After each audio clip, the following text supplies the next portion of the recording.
The Makwas coming back with a quick video. Want to give all praise, right, all honor and glory to the Most High Yahweh, in the name of His only begotten Son Hamashiach Yahushai, Yahweh via the name of the Most High God, and Yahushai, who the Word ignorantly calls Jesus Christ, right, the Savior of Israel. And I want to come back with this quick video, going into not taking your hand off the plow and endurance, right? Not taking your hand off the plow and endurance. Because this truth, like brothers, always going to, it's about enduring. It's about making it all the way into the end. But the only way you can do that is if you're fervent in the Lord's work, right? One thing about this truth is that you have to be laboring in the Lord's vineyard. And as you're in this truth, is no turning back, right? It's no laboring for a season. You got different jobs where you may become part-time. You just there for a certain season, get your money up, then you leave and you start bigger things. Well, there's nothing bigger than this truth, right? There's literally nothing bigger than this truth and serving the Most High. So this truth requires a full-time labor, full-time job. I want to kick it off with this quick precept in Luke 14 and 28. All right, let's go to Luke chapter 14 and verse number 28. Because again, this truth is about endurance. And that's one thing that you're gonna hear always hear when brothers mentioning the truth or making videos or what are they teaching. You always gonna hear that word endurance, because that's what this truth is all about. It's all about endurance. It's the book of Luke chapter 14 and verse 28. It says, "For which of you intending to build a tower sitteth not down first and consulteth, so and counteth the cost, whether he have sufficient to finish it." Right? And this truth is likened into a tower. It's a temple. As you're building a temple, it doesn't take one day to build a temple. Now, before you build it, you got to lay out the foundation. You got to see how many tools you have. You got to count the cost. That's like people in the world, they build a house or they build these skyscrapers. They have blueprints. They have measurements. They have everything they need before they begin to build. This truth is the same way.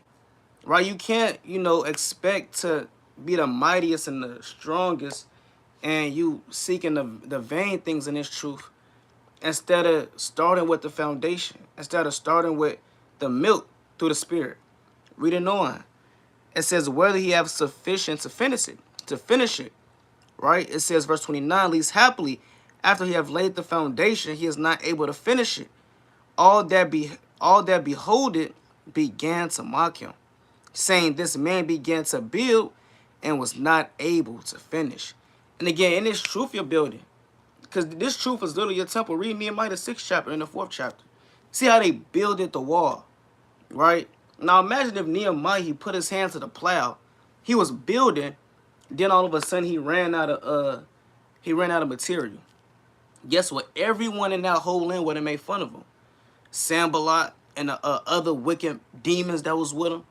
Guess what? Nehemiah, before he even built it on a physical level, he had to count the cost. He knew it was men trying to get him out this thing, trying to spy him out. He knew that he knew that it was a chance for him to have to go to war, where he set up men with swords right by the sides as they was building. So in this truth, on a spiritual level, it has to be the same exact way. Because if you stop building, guess what? Verse 30, it says again, saying, this man began to build and was not able to finish. Next thing you know, you become a laughingstock. This man, so-and-so, he was in this truth for a season, but, he couldn't really endure. Yeah, this sister, she was mighty for this, certain amount of time, but, she kind of not in this thing no more. Right, again, imagine if Nehemiah, Ezra, imagine Zerubbabel, Joshua, imagine if they just start building the temple, just gave up. And again, this temple that we're building now is a spiritual temple. Let's get that real quick in Isaiah chapter 11. Let's go to Isaiah chapter 11 and verse 11. Right? So again, this spiritual temple is the best temple, the mightiest temple that's known to man. Because it's dealing with the body of the Lord Yahushua. And it's the elect coming back and overthrowing his kingdom through the spirit and power of the Most High, just by the building that's going on in it. It's Isaiah chapter 11 and verse 11. And it came to pass in that day that the Lord shall set his hand again a second time, to recover the remnant of his people, which shall be left from Assyria and Egypt, and from Pathros, and from Cush, and from Elam, and from Shinar, from Hamath, and from the islands and the sea. And he shall set up an ensign for all the nations. It's like, I believe I want Isaiah 19. Right, Isaiah chapter 19 and verse number... Let me find this quick precept. Or it says it's going to be an altar in the midst of Egypt. Yeah, Isaiah chapter 19 and verse 19. Salaki, Isaiah chapter 19 and 19. It says, in that day shall there be an altar to the Lord in the midst of the land of Egypt, and a pillar at the border thereof to the Lord. And that Egypt is talking about America. The Lord said there's going to be an altar in the midst of Egypt. Who's that altar? That's the elect. That's the men and women that go out week in, week out to raise up the tribes, do the work, shake their hand, and wake up the hopeful elect. So this altar, this spiritual temple, this is what is being built as we speak. And again, imagine you're diminishing from the temple, you're diminishing from the work, right? You just quit the Lord's work, and that's off.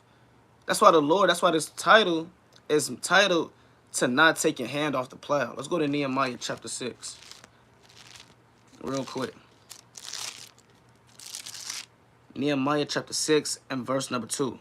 It says that Sanballat, right? It says that Sanballat and Gershom sent unto me, saying, come, let us meet together.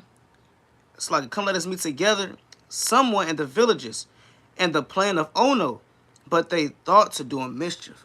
So as you have Nehemiah and the Jews building this temple, you have Sanballat, right, Gershom, and the heathen. They're trying to lure him in so he can leave off from the work just for a little bit, right? Just for a season. That's all Satan really need. Satan just need just a little bit of your time for you to diminish from the work so he can sift you out. Look at Judas, how he got sifted out. So where all he needed was that little bit of leisure time, and he ended up denying the Lord. So Sanballat and this evil demon, right, Gershom, they tried to reel in Nehemiah to do a mischief. Now they told him it was for his good, but really it was to do a mischief, like it said. Right, verse 3. It says, and I sent messengers unto them, saying, I am doing a great work, so that I cannot come down. Why should the work cease? Was I leaving and come down to you? So Nehemiah said, hey man, I'm doing a great work. And that got to be our mindset and this truth when it comes to building. Right? Hey, I'm doing a great work. I'm doing a mighty work. I'm building up my nation. I'm doing what it takes for my people to get out of slavery and captivity. I'm doing what it takes for me and my people to receive deliverance. So Nehemiah had in his mindset, hey, I'm doing a great work. It says, so that I cannot come down. Why should the work cease? Was I leaving and come down to you? He said, hey man, I'm not going to let this work cease. I'm not going to let it stop. Why would I stop just to come down and sup with a mortal man? Sup with a heathen? Why would I let Satan try to buffet me for him to stand at my right hand and get me to just deny this thing?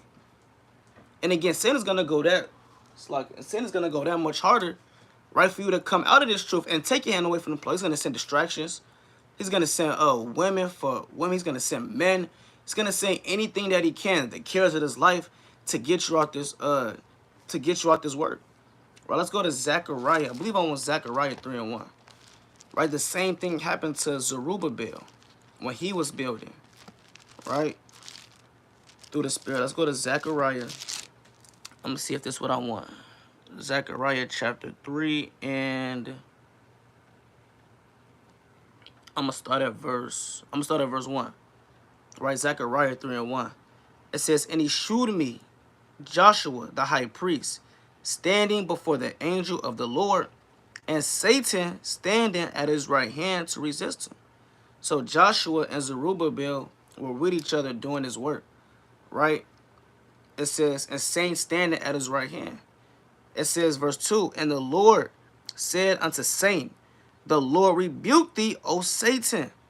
So the Satan was standing at Joshua's right hand on a physical level. Your right hand represents your strength. Imagine saying he's standing at your right hand. You're doing this great work, you're building. Then Satan is sent out. You think Satan is sent out to give you exhortation? You think Satan is sent out to give you a mighty counsel? No, Satan is sent out to distract you from this work that has to be done.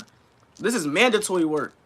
You know, you got in the world at the job place, some jobs, they got mandatory overtime, right? They got mandatory this and mandatory that. And this truth, everything is mandatory. You got mandatory overtime.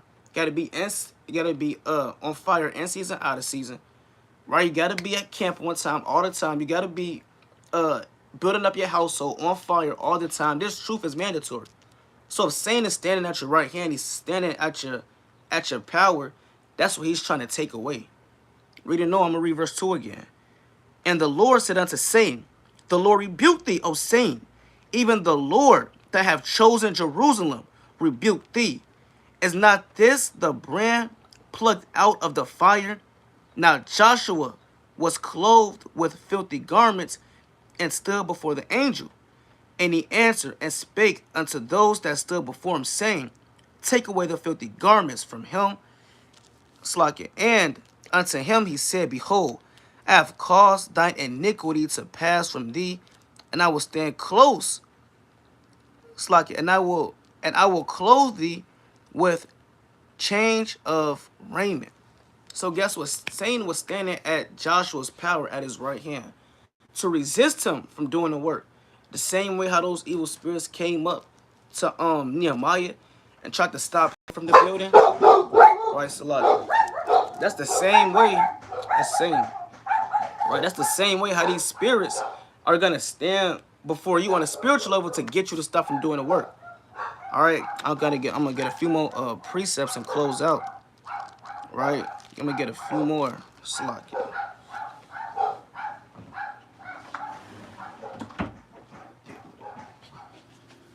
Right, I'm gonna get a few more and close out. Get like 2 more. Right, it's Ezekiel 22.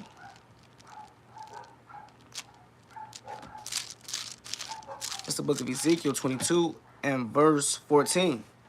It says, can thine heart endure, or can thy hands be strong? And the days that I shall deal with thee, I Yahweh have spoken and will do it. So guess what? The Lord, he put forth this question to Ezekiel through the Spirit and said, can thy heart endure, or can thy hands be strong?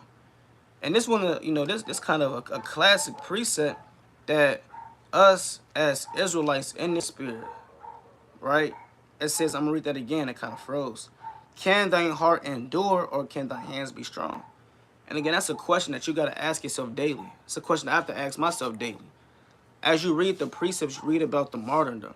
Read about Antipas, Stephen, how they were killed and murdered in gruesome ways. How different men tried to stop them from doing the work.